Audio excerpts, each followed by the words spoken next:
1 in 2 registered voters in the United States believe that Donald Trump has the characteristics of a fascist dictator, according to a recent opinion poll. And just in the 2 months before the recent election, just in September and October, there were more than 2,000 articles published that included the term fascism or fascist in the title. So here we're not talking about a fringe minority. There are many people out there, and perhaps also in this room, who actually worry that there is a fascist threat for the United States. There are many people who believe that actually it can happen here. And I realize that many of you, when you hear all this, you're rolling your eyes. I get it. I've been there. And it makes sense, right? Because fascism and America spelled in the same sentence, that sounds hysterical. Because when we think of fascism, what comes to mind? What comes to mind is Roman salutes, goose stepping, thugs in dark shirts in mass rallies. And surely all these things are for the museum of early 20th century history. So when you hear people saying, oh, fascism is at the gates, you treat them like the boy who cried wolf. You think, okay, I've heard this before. This is just Trump derangement syndrome.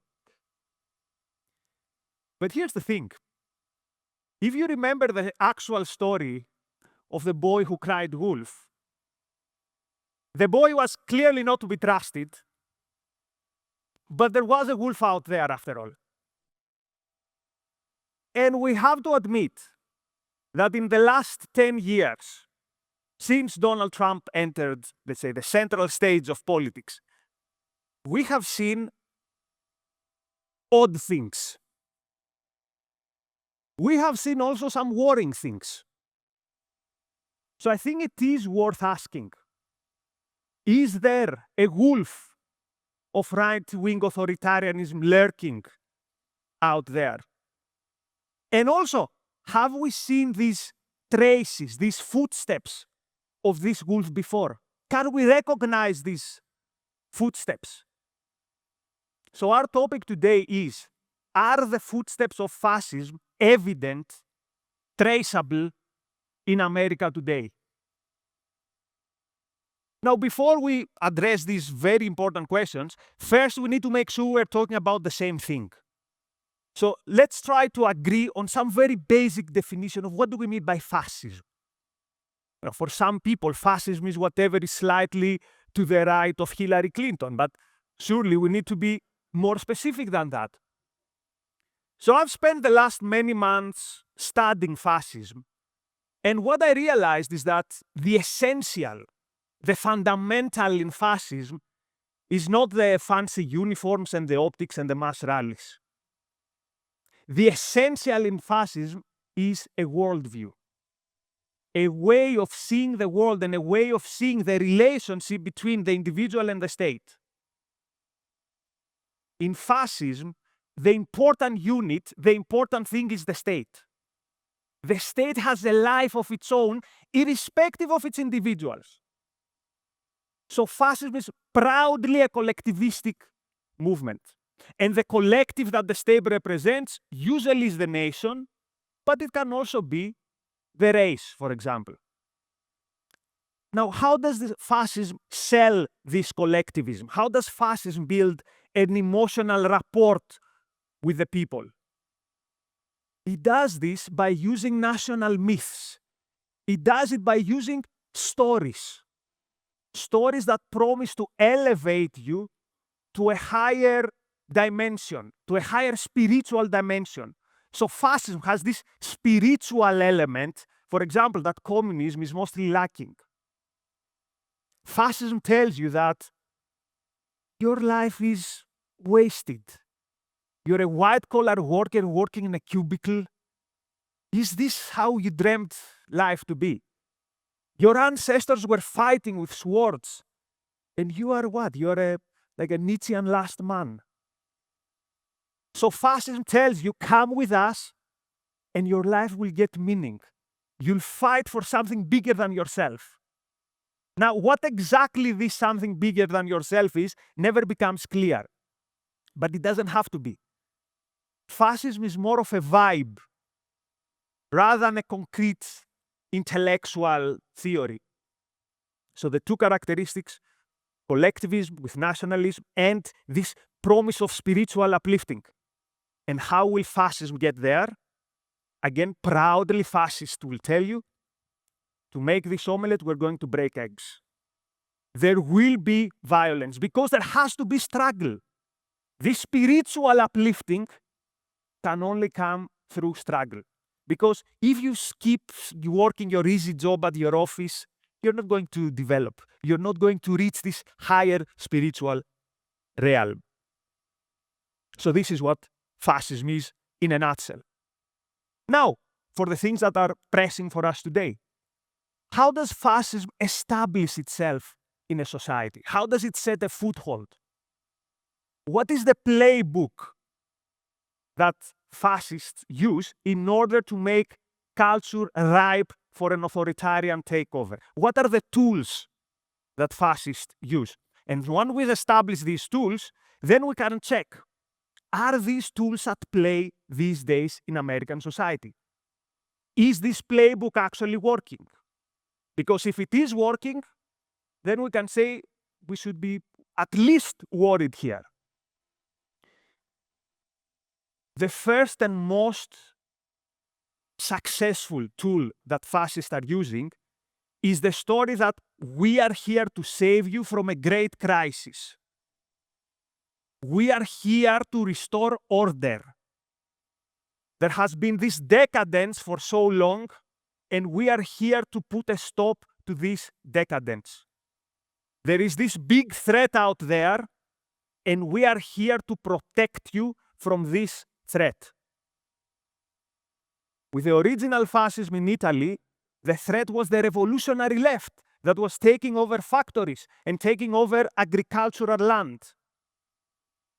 With their cousins, the National Socialists, the threat was the Judeo-Bolsheviks backstabbing the country and leading it not just to a crisis, but to its lowest point, the defeat of 1918 and the humiliation of the Versailles Treaty. But the fascists said, we are the one who will put a stop to this. And their second cousins, the fascist movement in Spain with the Falang and with Franco, again, the message is, there is this threat, these atheistic Reds who are raping nuns and executing landowners. We will help you. We will protect you from this. And let's be very clear. In each and every of these situations, there was indeed a crisis. There was indeed a threat, which is why so many people who were not fascists were willing to cut slack to fascism for so long. But what fascism does is exaggerate this threat beyond any proportion. And they do this by mobilizing a very powerful emotion. And that is the emotion of fear. Fear. The message of fascism is, you should be scared. You should be very, very scared. And how can they further fuel this fear? By demonizing one particular group, which supposedly they are these alien people who have intruded the body of the nation and they are destroying it from within. The obvious example is how the Germans use the Jews. But this alien group can actually be a political movement. It can be the left. It can be the liberals. In the mind of a fascist, the left and the liberals are the same thing. The problem with the leftists, it's too individualistic, and that's how they view it. So the fascists tell you that if we are brave enough to smash this alien group, then the future can be bright. Because fascism does not only sell you fear. If it only sold you fear, it wouldn't be very successful. It also sells you a vision of redemption. It tells you that beyond fear, if we are brave enough to push through this decadence, there is a new day waiting for us. There is a new dawn. There is a golden dawn. Literally, the fascist party in Greece was called the Golden Dawn. And this golden dawn will be the day where we will be proven worthy of our ancestors. And here where, again, the national myths come into play. Whereas communism is mostly future-oriented, fascism has one eye in the past and one eye in the future. If only we are brave enough to smash their enemies, we're again going to be who we're supposed to be. Again, you live this miserable life, but you are supposed to be something greater. In Italy, we were supposed to be like the Roman Empire. In Germany, the story was we were supposed to be like the First Reich. We united all Europe. In Spain, the story was we were supposed to be the Catholic reconquistadores. We kicked out the enemy of Jesus Christ. And look where we are now. So this is the first very successful and efficient tool that fascism has always mobilized. There is a deep crisis caused by an agent, an enemy, an alien body, but if we go past this crisis, we can go back to a national glory familiar to us from the old days. But who is going to lead us to this Herculean task? Who is going to lift this weight to his shoulders? And the answer is the leader. This great man, this rare man who is the leader. So the second tool in fascism is the adoration, this cult of personality for the leader. The Duce, the Führer, the Generalissimo. The leader is chosen by history, he's chosen by fate. He's this very rare man. He has all this charisma, it's as if he's kissed by the gods. And he is here to make sure that the nation gets to its fate. So the leader is the nation, the leader is all of us. And because he carries this weight, and because he has the stamp of approval of history, our place is to follow him. Ours is not to think. He will do all the thinking. What was the motto of fascism in Italy? The motto was credere, obbedire, combattere. This means believe, obey, fight. Believe and obey. Don't think, believe. You see how you doing your own thinking, you reaching your own independent judgment is a big danger for fascism. It's a kryptonite for fascism because if you draw your own conclusions, you can go your own way. And then what will happen to the nation coming together as one and leading to its glorious future? So the leader needs your obedience, particularly when evidence shows that where he's taking you might not be the right way. That's where you have to prove your faith. You need to love the leader not at his best, but at every single moment, because he's the leader, because he's this person chosen by gods, by fate, by history. The second tool in the playbook of fascism, this adoration for the leader. And you have to follow this leader even when he's leading us to muddy waters, to dangerous places. Because when he's leading us to dangerous places, he will tell us that, look, the crisis we face is so big, the rot is so deep, that we live in special times. And desperate times call for desperate solutions. So the third tool in fascism is fascism thrives in a situation of crisis. Fascism needs to be constantly in a state of emergency, because then it can claim more power. And what does it need this power for? It needs this power to smash the institutions of yesterday. Fascism is at war with the established order and with the institutions, and this is its main difference with conservatives. Things like the rule of law, the separation of powers, parliamentarism, elections, individual rights, property rights. These things are to be abandoned if the leader believes that they are to be abandoned. As Mussolini said at some point in the parliament, this building exists just because I choose to exist, and it might not exist for long. The leader is above all of it.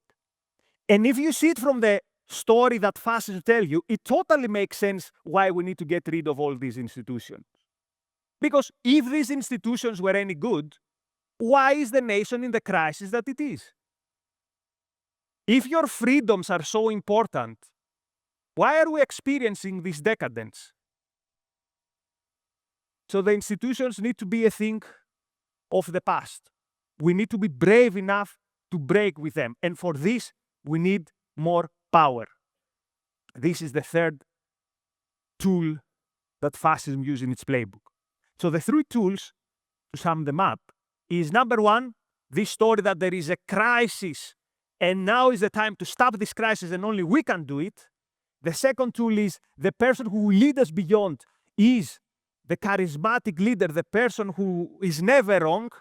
And the third is that to do so, he needs extra powers because we are in desperate times. And I just want you to think, does this playbook sound familiar to things to stories, to a narrative, to what you have experienced happening in the last 10 years in the United States? Let's put it on the test. What about the first element? That there is this crisis and we need to stop this crisis and go back to the old good days, which again, by itself, doesn't mean that this is like a fascist tale, but I mean, what does MAGA stand for, literally? Make America Great Again. And I'll tell you something, this is a very powerful message. It is a message that worked. And I will not say, oh, it worked in these silly people out there. It worked on me. Not once, not twice. It worked on me 3 times. And I know it worked also in some of you. And it makes sense that it worked. You know why? Because we were looking around and we would see decline. Or at least we would see a lack of dynamism. We will look around and we would see the woke madness taking over our institutions. We would look around and we would see riots.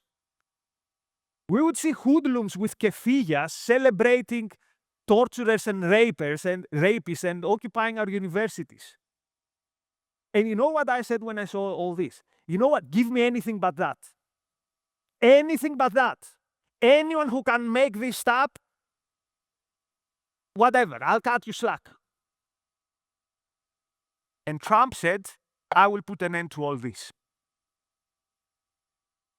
But you know, there was some fine letter that I didn't bother to read properly. And the fine letter said that the remedy that the MAGA right or the new right or the woke right, however you want to call it, the remedy for stopping this decline was not, okay, let's identify what are the intellectual reasons behind this rot and behind this decadence and let's try to change them. The remedy was simple. A mix of 2 ingredients. Fear-mongering and scapegoating. Constant fear-mongering and scapegoating. Scapegoating of one group that was chosen to represent supposedly everything that is wrong in America. And this group is, of course, immigrants. Why are the leftists winning? Oh, because we are importing leftist voters through immigration. Why do you feel more unsafe? It's the immigrants. How did Trump call it in his first inauguration in 2017? There is a carnage. A carnage. Now, if you check the crime data comparing 2016 or today with 1991 or 1981, times where in our minds, everything was so cool and America was... You see that violent crime is not up. But it doesn't matter. You have to feel scared. And if you are not scared by the carnage, how about the invasion? There's an invasion. I mean, you have to be scared of an invasion. And if you're not scared of the invasion, illegal aliens are stealing your pets. They're eating your cats. Now, of course, no one ate your cat. But the leader, Trump, told us that immigrants are eating cats. And the leader is always right. Remember the second tool, that there is this charismatic person and he's always right, and he's the once in a century persona. I mean, this is a field that the MAGA right is excelling. He's excelling in reality distortion to protect the infallibility of the leader. Remember the term alternative facts. This term entered our life with the first Trump administration. Trump would say something which is a lie or false, or he made it up, which happened quite often. And then people would point out, this is factually wrong. And people from the administration would say, no, it's not wrong. It's an alternative fact. You see, there is one reality here in which Trump is wrong, but we cannot accept the reality in which Trump is wrong. So there has to be another reality where Trump is right. Do you remember how they sold us the story of the tariffs? On Monday, they would tell us, look, if you want free trade, tariffs are good, because we're going to strong arm these other nations and they're going to sign free trade deals. So Trump will give you what you want. Then on Tuesday, they would say, look, okay, maybe with tariffs, we're not going to have more trade deals, more free trade deals. But free trade is not good anyway. So we're better off. So both on Monday and on Tuesday, Trump was right. Recently, in the Israel-Iran war, remember, before the United States decided to enter the war, they would ask people from the Trump administration, do you think that the United States should enter the war? And you know what was their answer? They would say, President Trump might decide to enter the war, in which case he knows what he's doing, or he might decide not to enter the war, in which case, again, it is good for America. But the question is, what do you think? And the answer is, I think whatever the president thinks. The vice president, a few months ago, with a straight face, told the world, I think it was in his trip in the Vatican, it wasn't even on the agenda, but he had to say it in a discussion. He said, I've never met someone who can read characters so well as President Trump. He put it as something like, he has better instincts about human beings than anyone I've ever met. And all this about the guy who we all know in his first administration fired 9 out of 10 of the people who were close to him. He's a guy who is having a fallout with anyone he's working with. The most recent example, Elon Musk. And everyone knows this. But here's the thing. That's the whole point. Don't trust your eyes. Don't trust what you see out there as being true. Your loyalty to Trump should be above your loyalty to reality. This is why we can fool you in front of your eyes and tell you that this guy, not just he has good character reading skills, he's the best in the world. You have to feel humiliated, because the more the hyperbole, the more you have to give up any semblance of judgment to believe it. But that's the thing. You have to show loyalty to the leader. And Trump expects that from you, actually. He said a few years ago, he said something like, I value loyalty above everything else, above character. And so you are expected to obey, you are expected to follow. And you are expected to follow him even when he's taking you to dark paths. Remember the third tool, that desperate times call for desperate measures, and therefore we can take some of your freedoms, therefore we can go beyond the institutions. What was the first thing that Trump did literally on day one of his new administration? he declared a state of emergency, supposedly to deal with the situation in the southern border. And he requested more powers. How many times has his administration turned against the institutions openly? We're talking about an administration that people from this administration, they challenge habeas corpus. They have challenged the peaceful transition to power. Not just in 2020, by the way, also in 2024, because you remember the narrative was, if Trump does not win, it is rigged. So always it's gonna be rigged unless Trump wins. We're talking about the president who referred to judges as radical left lunatics or lunatic left radicals, one of the two. We are talking about an administration whose vice president recently expressed how annoyed he was that the courts do not let the will of the people get what they voted for. What people voted for shall be above the laws. And by the way, when we say will of the people, we know what we mean, right? That's Trump himself, because he's the leader who expresses this will of the people. And this sentiment was expressed as clearly as it gets by Trump himself, who a few months ago tweeted, quote, "He who saves his country does not violate any law." He who saves his country does not violate any law. But remember, the charismatic leader who is chosen by history always saves his country. That's why he's here. So anything that Trump does, he's always saving the country. Therefore, Trump is always, he will say that he does not violate any law. It's impossible for him to violate any law because he is the country. He is the law.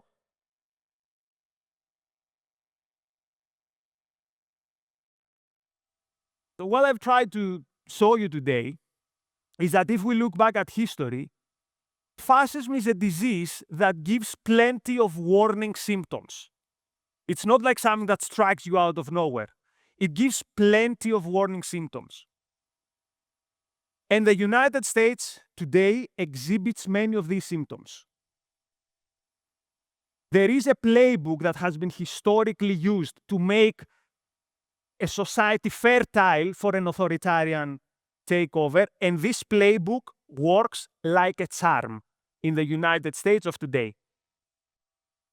This means that a big part of the population is ready for an authoritarian takeover. There is actually demand for authoritarianism, which means that fascism can actually happen here. And again, don't think of people with black shirts and Roman salutes and goose step and mass rallies.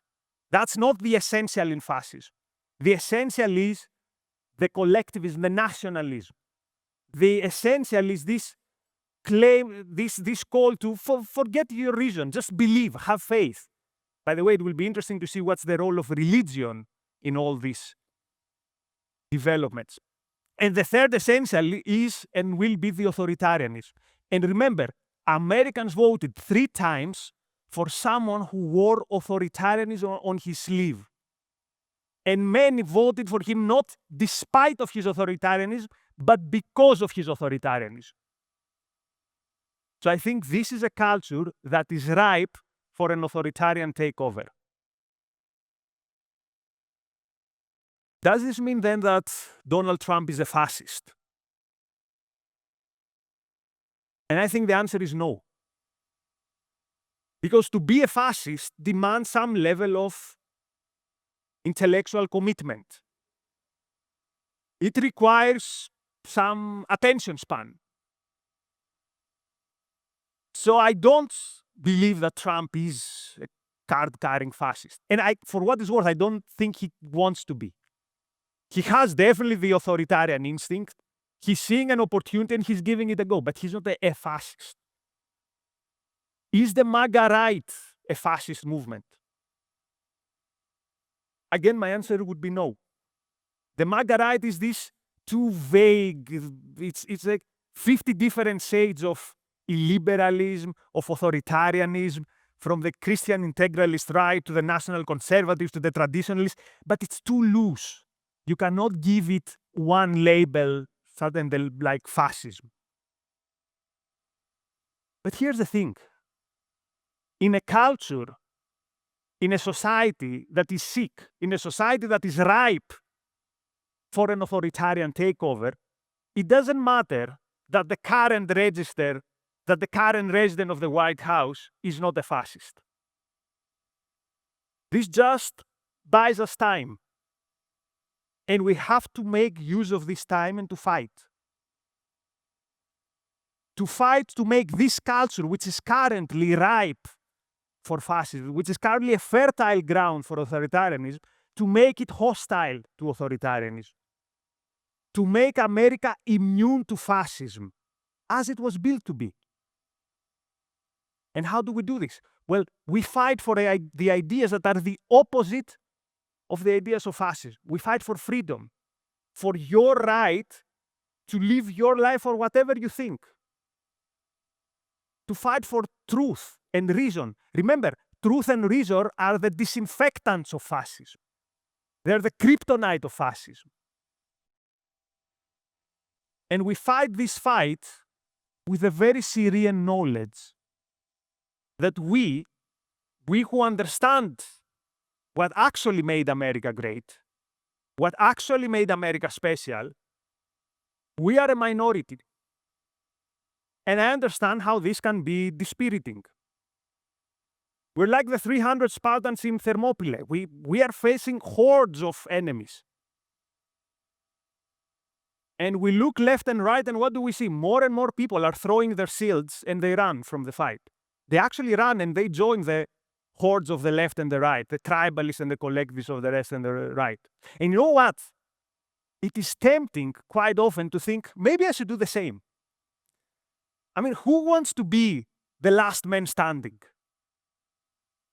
Isn't it nice to be part of the winning team? But we can't do that.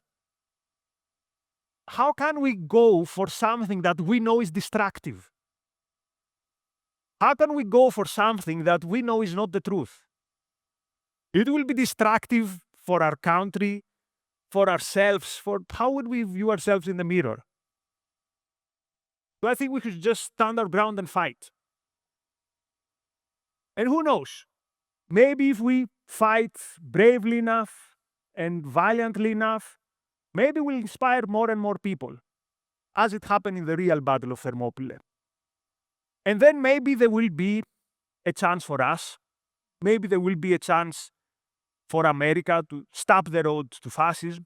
Maybe there will be a chance for Western civilization. Thank you.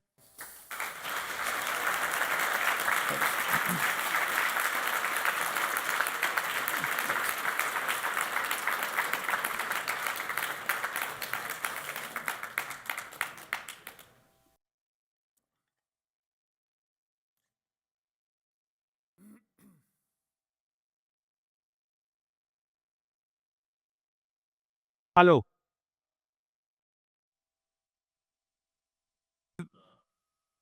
Thank you very much. That's encouraging. For the MAGA slogan. Okay. The first time, I will tell you very, very quickly in a nutshell. In 2016, I was in the academia. It was like the peak of the woke takeover, and it was mostly this idea that whoever is against these people, I'm with you. In 2020, I was freaked out with the riots and with the racial thinking that was taking over America, with the Black Lives Matter movement, with the critical race theory. So I thought, okay, Trump is so bad, but he can't be that bad. And this time, I believe the whole thing about the vibe shift, that all these great producers are not going to have a free hand and they will be free to, there's going to be a second renaissance. I realized how stupid I was probably within a week. But let me clarify one thing. The fact that I was stupid enough to see it doesn't mean that there are not people in this room. I mean, I can't see very well who is here. I think Onkar is here, though, who wrote on the day after the 2016 election an article which the title, I think, was something like "A Step Towards Authoritarianism" or something like that. I mean, I was reading it the other day, but I don't remember the article. So don't confuse my mistake for my colleagues or other people. It's fully on me. You know the phrase "fool me once"? Yeah. I mean, fool me 3 times. It's, yeah. Took my first question, so I'll ask. Do you think Elon Musk did a fascist salute? Okay. I don't think he did a fascist salute, but the way he dealt with it is almost as bad. Because if people think you made the fascist salute, the proper answer is, guys, that's not even funny. This is a horrible, disgusting ideology. And actually, to show you how I'm against this, here are, I don't know, I post a video of an essay by von Mises or someone against fascism and have millions and millions of views. Instead, he joked about it.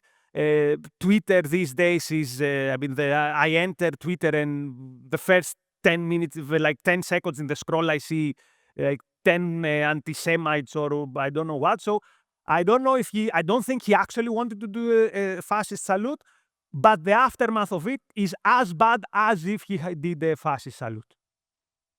Thank you. Great talk. Thank you. So I was wondering about Rand's view on fascism. I recently read In Your Fascism, the Rothway Consensus, where she talks about socialism being the government having total control over the economy, but fascism having de facto ownership, but it's at least on paper looks like there's private enterprises. So could you comment on that? Yes. So fascism hasn't got an end goal of egalitarianism in the way socialism has. So fascist also, notice, when did fascism comes around? It comes after Soviet Union. So the fascists already know if we follow that model, we are destroyed. So they try to keep some semblance of you have something like private property. But remember, your life in fascism is not yours. You don't live to pursue your own goals. So as long as you have a business and the business operates in a way that is in accordance with the big national plan, then we will let you be. Fascism needs the producers, right? I mean, the fascists are, for those of you who were in the previous session with Ben, the fascists are the Attilas par excellence. They need some producers, otherwise they will starve, otherwise they will lose the war.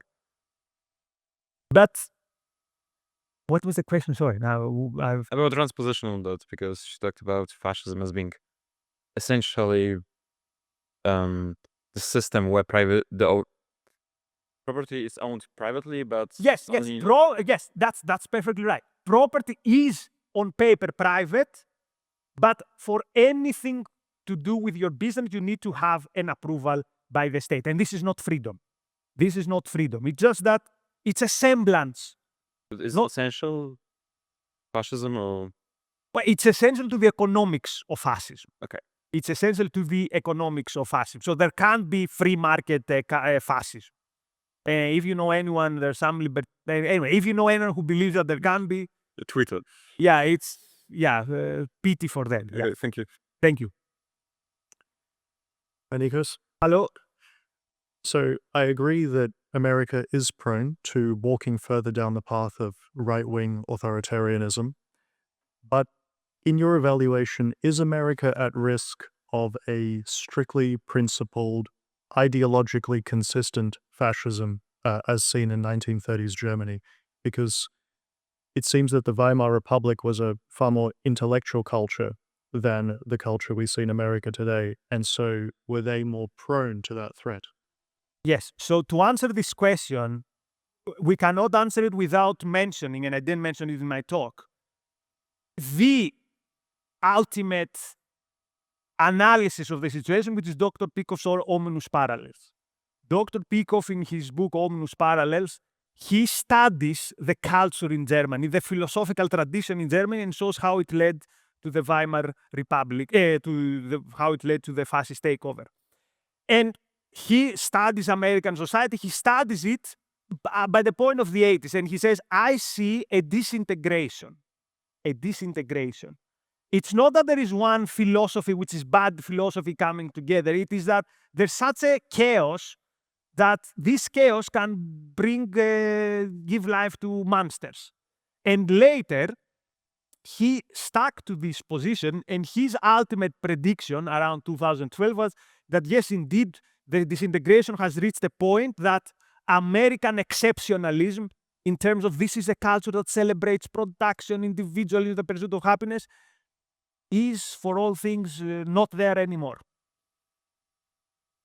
So, again, the characteristic in Weimar, in Germany, before the rise of fascism was not that there was a very powerful particular movement. It was that in the intellectual chaos, anyone who said, I have something like a plan, people saw him and said, yes, yes, you are our savior. And that's what I said. Fascism promises you order. Now, Trump, again, I will say it, he's not a fascist. He's got all the package of the charismatic leader. I mean, we have to, for whatever sells as a charismatic leader, Trump has it. Now, the good news is that after Trump, the people who are more intellectually committed, they don't have this charisma. So I'm not particularly worried that they're going to have the appeal that Trump is going to have. But the ideas are there, and the ideas are dangerous. Again, the thing that unites all the different shades of the new right is they believe that freedom is a problem. Explicitly, they say that freedom is a problem. Because your freedom might mean you want to create pornography. Your freedom might mean you want to pursue, I don't know, the LGBT agenda. For them, by the way, the whole trans movement is a result of hyper-individualism. So that's why they see freedom as a problem. Their goal, I mean, freedom is good only if your goal is that I want to pursue my own happiness and to live my own life. But their goal is not that. Their goals are different. Some have as their goal tradition, presenting what has been there. Others have as their goal the fusion of the state with religious ethics. If these are your goals, indeed freedom is a problem. And the new right explicitly says, we can discuss it later if you want after the talk, to give you the sources, the books, where they explicitly portray freedom as a problem. Thank you. We have a question from online. So, Trump is too old and unintellectual to do much with fascism, but is he paving the way for someone like J.D. Vance? So Vance is more intellectual than Trump. Vance is riding that. I encourage you, by the way, to go and watch J.D. Vance's talk from a National Conservative Conference a few years ago. It has the term libertarian in the title. If you put J.D. Vance National Conservative Libertarian talk, I encourage you to watch this talk and see what is in the soul of this man. And see him explicitly present freedom as a problem. So Vance has a more clear, I think, agenda towards authoritarianism. I think, though, that the guy to me is unlikable. I read his book on the Hillbilly Elegy. I liked the book, but today he's a different man. But I don't think he has what Trump has.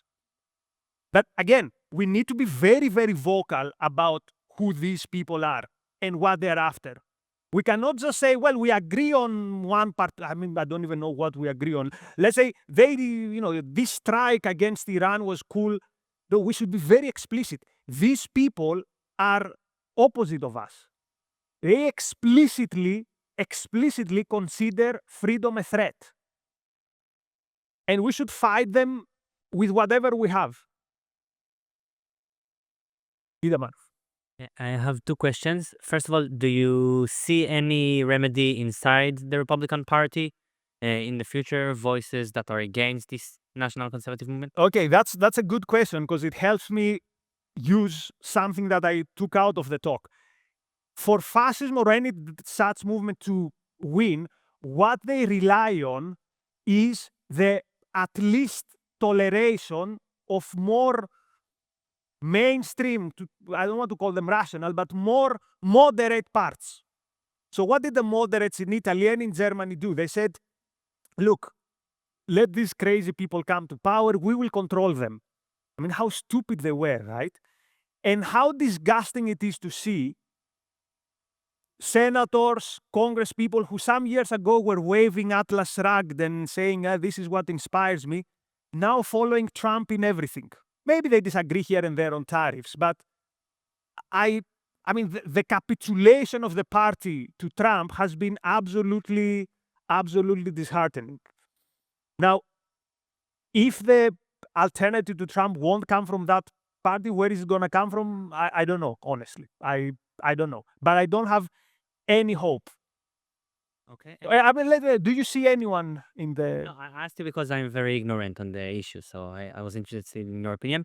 My second question is... No, by the way, because for some time, DeSantis was seen as the alternative to Trump. Again, DeSantis is someone who considers himself a national conservative, or at least he shows up in their conferences. And national conservatism is a movement which, again, is very, very clear. Freedom is a problem.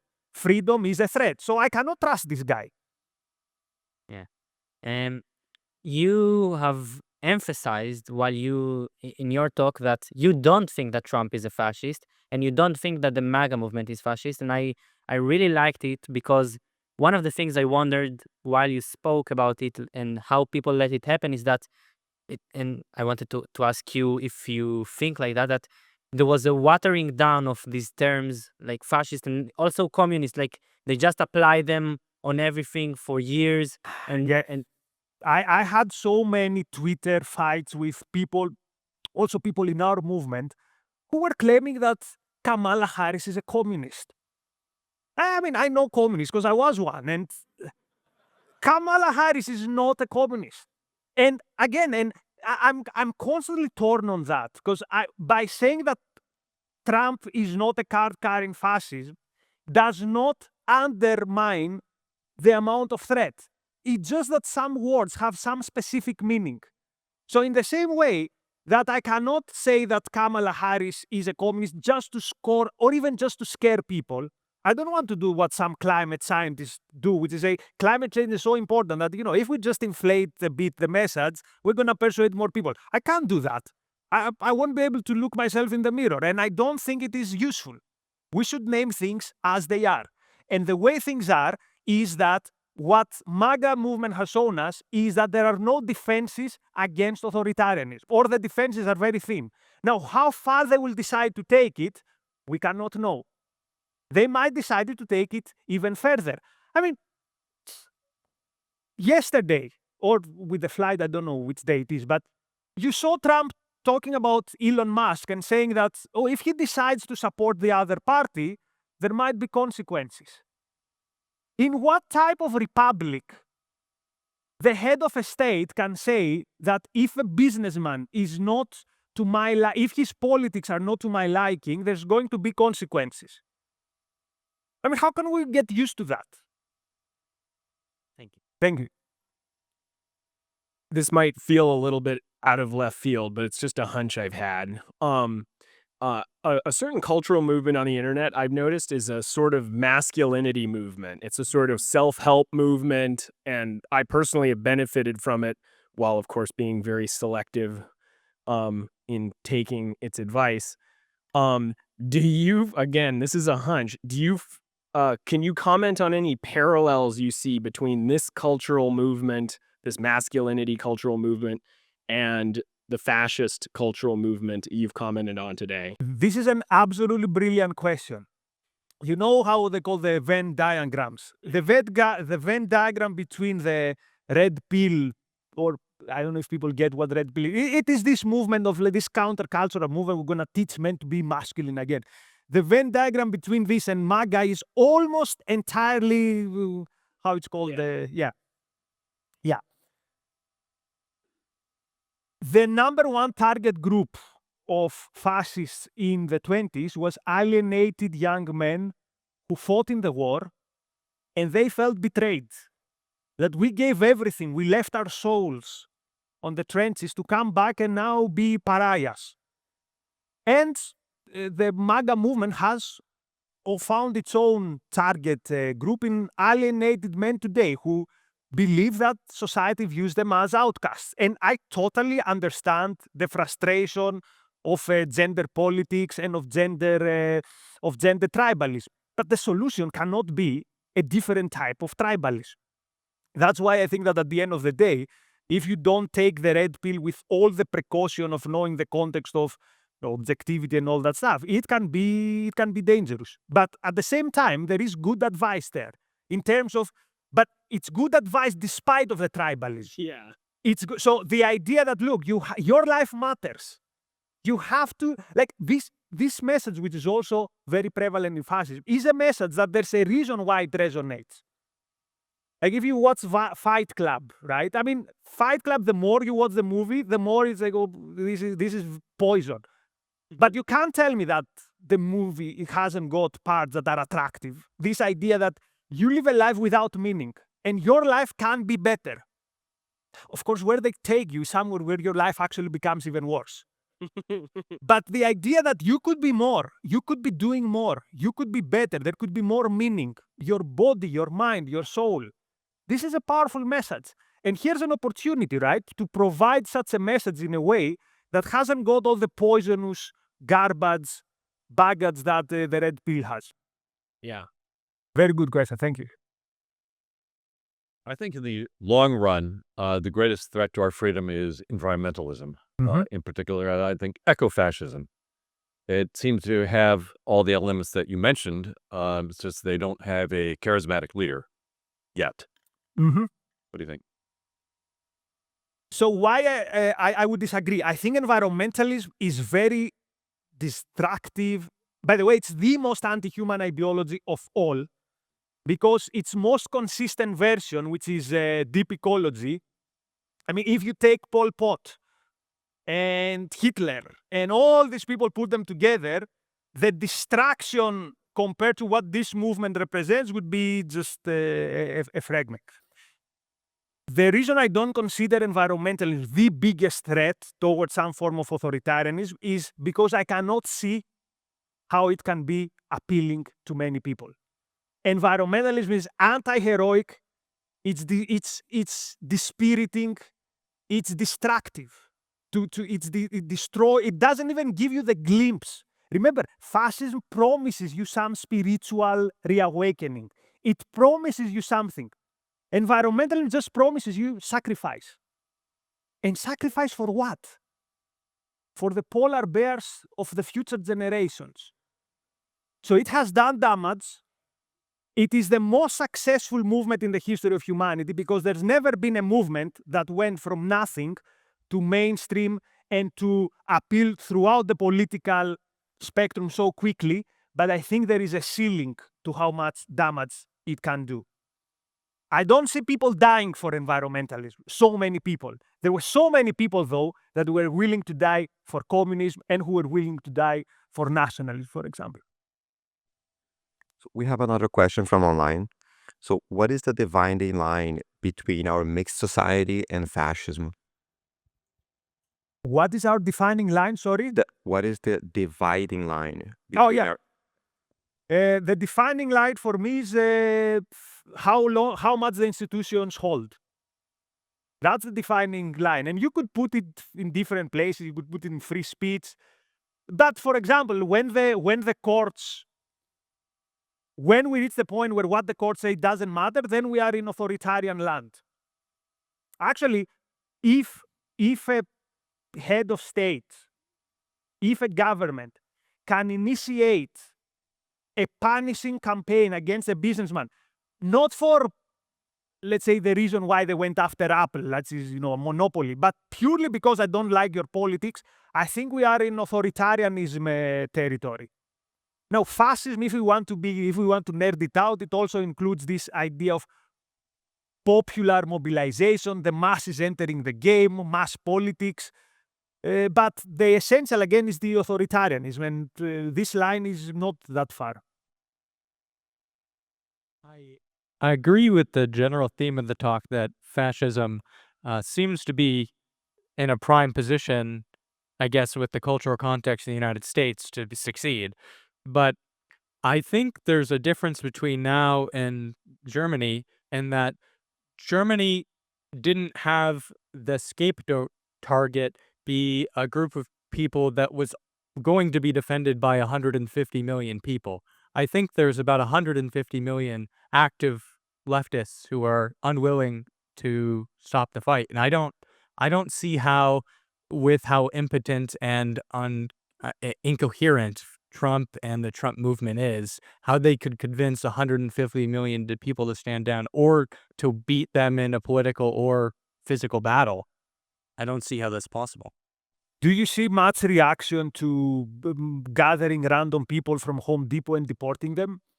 Because I don't. I mean, this worked.